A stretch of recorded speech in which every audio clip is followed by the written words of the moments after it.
with UFC 304 officially being only less than 24 hours away actually from the time this recording, I thought I'd get on here and just share my predictions. Now, a little disclaimer, this is I'm only going to give predictions for the main card and the featured prelim fight, which is the Mokaev fight, because I don't think there's not a lot of hype built up on the other fights, so I thought I'd only give predictions for the hyped up fights. Now, starting off right away, of course, we got the Mokaev and Cobb fight, which personally I'm pretty excited for. I'm pretty excited because the build-up was pretty good actually, because they fought 2 times before. Technically, there was rumors that they fought at the UFC PI, and then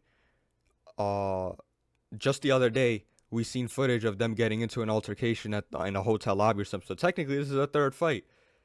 Pretty exciting thing so far. And Dana White, first of all, missed out on not having them at the press conference. It would have been straight comedy if they were there. Now, how I see this fight playing out, Cobb has some questionable fight IQ. I feel like he fights a little too emotionally, and especially now where emotions are flaring. Mokaev is a bit too disciplined. He's not going to stray away from the game plan. He's going to do what he does, wet blanket technique. And with that being said, I actually think he'll get a finish here. I think he could get a second round submission. That's the official pick here. Second round submission on Mokaev. Now the next fight, gonna be a striking clinic. It's Arnold Allen versus Giga Chikadze. Giga Chikadze's coming back after a lackluster performance, I'd say, against my boy Bruce Leroy. And Arnold Allen is, I believe on a 2-fight losing streak, but he comes to bang every time. He brings it. He gave Hollow. It wasn't really a competitive fight, but he was in the fight. He was in the fight against Holloway. Compared to Holloway's last performances, where he completely dusted Gagey, dusted Curry and Zombie. Arnold Allen didn't do too bad against him, but Arnold Allen he has this wild style to him, and if it's a dogfight, you can't count him out. He's gonna bring it each time.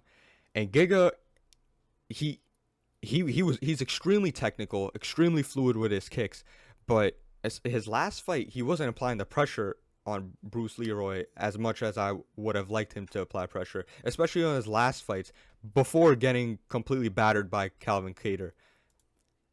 And honestly, Calvin Kattar took that man's soul, because he looked like a shell of his former self in there, and it was pretty sad to see, considering how talented he is. But I think this is the resurgence of Giga Chikadze. I think it was a lackluster performance last time, because Bruce Leroy is an interesting fight. He's a hard fighter to figure out, especially if you're just striking with him. He's pretty fluid. He's unorthodox, which just gives you a whole plethora of problems.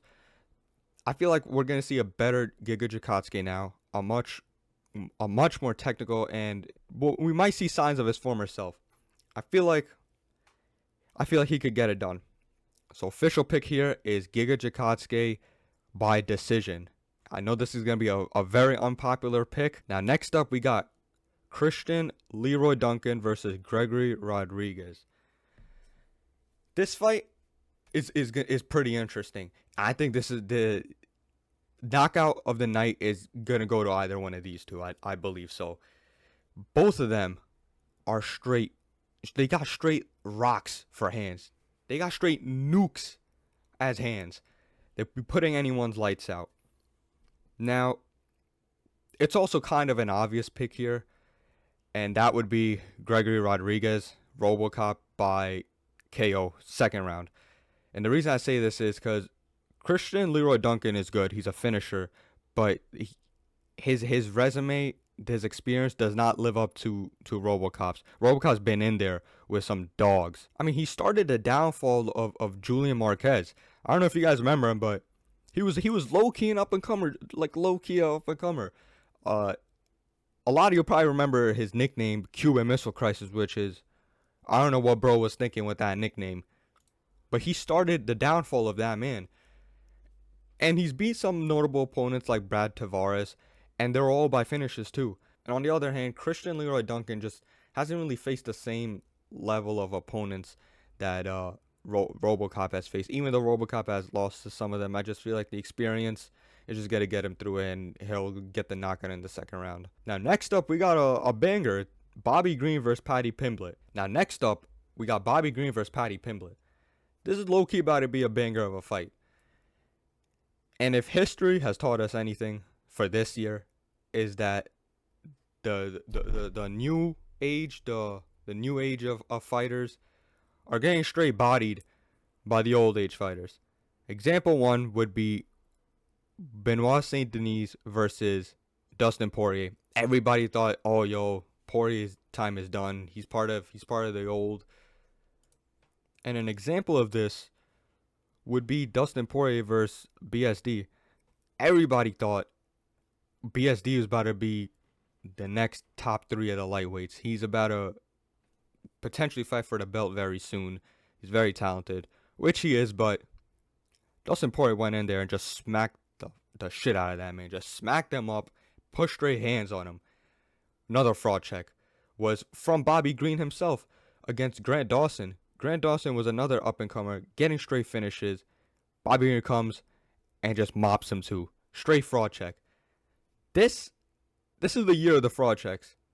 And I think the same applies for this fight too. Paddy Pimblett, his striking defense is outrageous. It's horrendous. Anytime you see Paddy Pimblett, his chin is straight up in the air, just waiting to get just knocked straight clean off. And you don't want to do that against someone like Bobby Green with that slick boxing style he has. He'll find people's chins. And if Paddy's just handing it over to him, he'll clean it up real fast. Now the trouble starts is in the grappling department. Paddy Pimblett, pretty good grappler. Will he be able to get Bobby Green down? He had trouble finishing a washed Tony Ferguson. Paddy's grappling is good, but it's not the best. It's not great, especially in that shark tank of a division that is lightweight. And I don't think he'll be able to get it done. I think he gets cleaned up. I'm going to go with an unpopular pick and put round 3 TKO by Bobby Green. The best fight, the most exciting fight of the entire event. I've been waiting for this fight. We got Tom Aspinall versus Curtis Blaydes. Tom Aspinall, for some odd reason, is defending an interim belt. This man is about to have an interim defense on his record. Tom Aspinall is great everywhere. Grappling, striking. He's a man of many talents. This is going to be his biggest accomplishment yet, which is defending the interim belt. No fighter, your GOATs have never done that. John Jones has never done that. GSP's never done that. Khabib's never done that. Mighty Mouse has never done that. Your GOATs cannot compare with Tom Aspinall. This man is defending an interim belt. This fight is pretty interesting. I feel like recency bias has got everybody into thinking Tom Aspinall is just going to mop Blaydes within 20 seconds, which that is likely. I can't see that happening, just lighting him up on the feet. But what I think is going to happen is that Tom Aspinall is going to get a second round submission. I think Blaydes is going to be cautious on the feet. Feint, maybe jab his way in, use his range, and is going to be grappling heavy. I'm pretty sure Blaydes knows that he cannot stand with Tom Aspinall. Well, you don't really want to stand with this man in general. You have to stick to what you're good at, which is wrestling. He's going to wrestle. I think he's going to shoot, create clinch scenarios where you could maybe get trips, which I don't really remember Aspinall really getting trips. I know he just likes straight takedowns, double legs, single legs. Anything to get to Aspinall's legs, he's going to do it. And then he'll be able to do it somewhat, I believe, in the first round. They're going to feel each other out. Not Aspinall. Blaydes is probably going to shoot mid-round. They're going to be against the fence or whatever. But it's going to be kind of a feel-out round. I think second round is where Blaydes is going to shoot again, and Aspinall might just sync up a submission, or he might reverse it, get on top, and then submit him there. I'm telling y'all, Tom Aspinall is about to get the submission in the second round. Now, the main event, that absolutely no one cares about. Leon Snooze Edwards versus Belal Snooze Muhammad. Straight snooze fest. They could have just stopped at Tom Aspinall versus Curtis Blaze. That's the real main event. They didn't need to put on the NyQuil main event that is Leon Edwards and Belal Muhammad, because we know no matter what happens, no one's getting finished. It's not about to be action-packed. And I seen everybody and their moms pick Leon Edwards to win this. By decision, of course, because the man's not knocking no one out. This is where I'm going to stand on my word and tell y'all right now, Belal Muhammad, Bully B, remember the name, because y'all will remember it after tomorrow night, because he's about to be and new. Why do I think he's going to win? It's just the vibes. I'll be straight up. It's just the vibes. And the reason I say this is because this man was supposed to have several funerals. He was supposed to be packed up and out of here several times against Vicente Luque, who knocked him out the first time. I thought, oh, Belal's done. Within 2 rounds, Vicente's going to get him out of here. Nope. Wet blanket and just dominated him. Then Stephen Thompson. I know Stephen Thompson doesn't have the best takedown defense, but I'm like, yo, bro, it's Belal Muhammad. This ain't no world-class wrestler. This ain't no world-class grappler. He's about to get cleaned up too within 2 rounds, knocked out, unconscious, out of here. Or just point fight, out of here. You know, that's it. Didn't happen. Then we got Sean Brady, who is a fantastic grappler. Really good jiu-jitsu. I'm thinking, bro, he's about to get submitted. First round submission I was like, yo, Brady's going to get pack up his ass. Nope. He TKOs him on the feet. How does that even happen? Then the final funeral was supposed to be Gilbert Burns. This man goes to war with everybody. He is everybody's kryptonite. And then we'll just skip it. Y'all already know what happened. And I'm just thinking to myself, I'm like, bro, Belal Muhammad is not going to lose.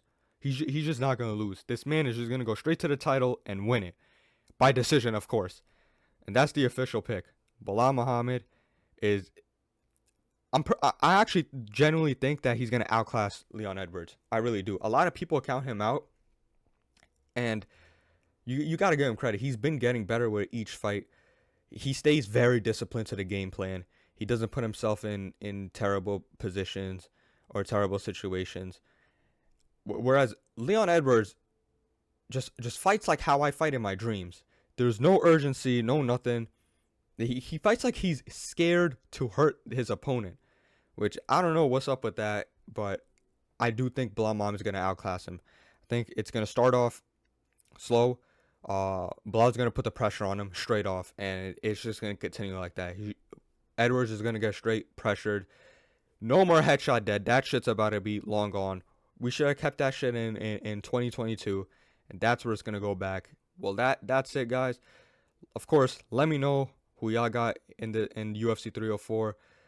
Do you agree with me? Do you disagree? I know there's going to be a lot of people disagreeing on my picks, and if you are a betting man or woman, bro, put my picks in, and I can somewhat guarantee you about to become rich. Just put my picks in.